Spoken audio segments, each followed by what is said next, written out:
जानेवारी महिन्यात शेतकऱ्यांसाठी 5 महत्त्वपूर्ण निर्णय. नमस्कार मित्रांनो, राज्य शासनाकडून शेतकऱ्यांसाठी 5 मोठे निर्णय घेण्यात आले आहेत.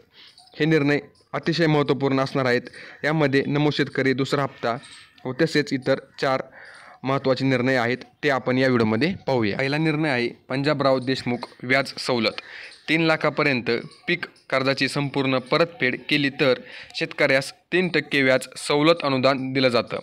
या वर्षासाठी 72 कोटी खर्च करण्यात आले आहेत. अटल अर्थसहाय्य योजनेस मुदतवाढ दिली आहे.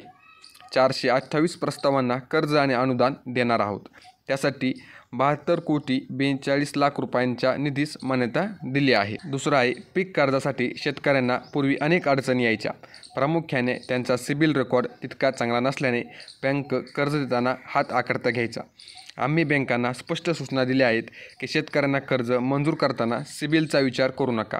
बँकेने सकारात्मक प्रतिसाद दिला आणि त्यामुळे 2021मध्ये कर्ज वाटपाचं जे प्रमाण 73% होतं ते आता 85%पर्यंत गेलं आहे.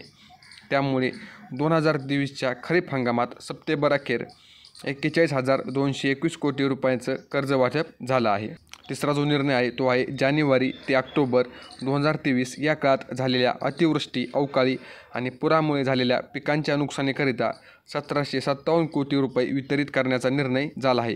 त्यापैकी 300 कोटीपेक्षा जास्तीचे वाटप देखील झालं आहे, असं मुख्यमंत्री एकनाथ शिंदे यांनी माध्यमाशी बोलताना सांगितलं.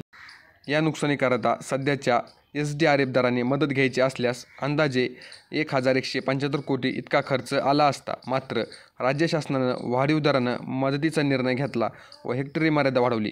यामुळे 1,851 कोटीचा लाभ आपण शेतकऱ्यांना देतोय.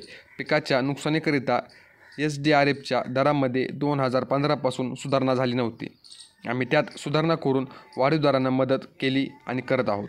आणि चौथा निर्णय आहे कृषी विभागाच्या वेगवेगळ्या योजनांच्या माध्यमातून 2,37,250 शेतकऱ्यांना ट्रॅक्टर, कीटकनाशक फवारणीसाठी ड्रोन शेतीची अवजारं देण्यात येत आहेत.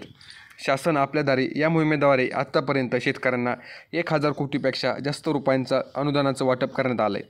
यात सुमारे 28,000 शेतकऱ्यांना ट्रॅक्टरचं वाटप झालं. अत्याधुनिक तंत्रज्ञानाद्वारे पिकावरील फवारणीसाठी ड्रोनचा वापर आता वाढू लागला आहे. अशा ड्रोनचे वाटपही या माध्यमातून केलं जाणार. आणि यानंतर 5वा निर्णय आहे शेतकऱ्यांकरिता नमो शेतकरी महासन्मान निधी योजना यावर्षी सुरू केली आहे. केंद्र सरकारच्या वतीने दरवर्षी 3 टप्प्यात शेतकऱ्यांच्या खात्यात 6,000 रुपये जमा केले जातात. त्यात राज्य शासनाने आणखी 6,000 रुपयाची भर घालण्याचा निर्णय घेतला आहे. त्याकरिता 5,700 कोटी इतक्या रकमेची तरतूद केली आहे आणि 85,60,000 शेतकऱ्यांच्या बँक खात्यावर राज्याच्या हिश्श्याचा पहिला टप्पा म्हणून 1,720 कोटी रुपये जमा देखील झाले आहेत.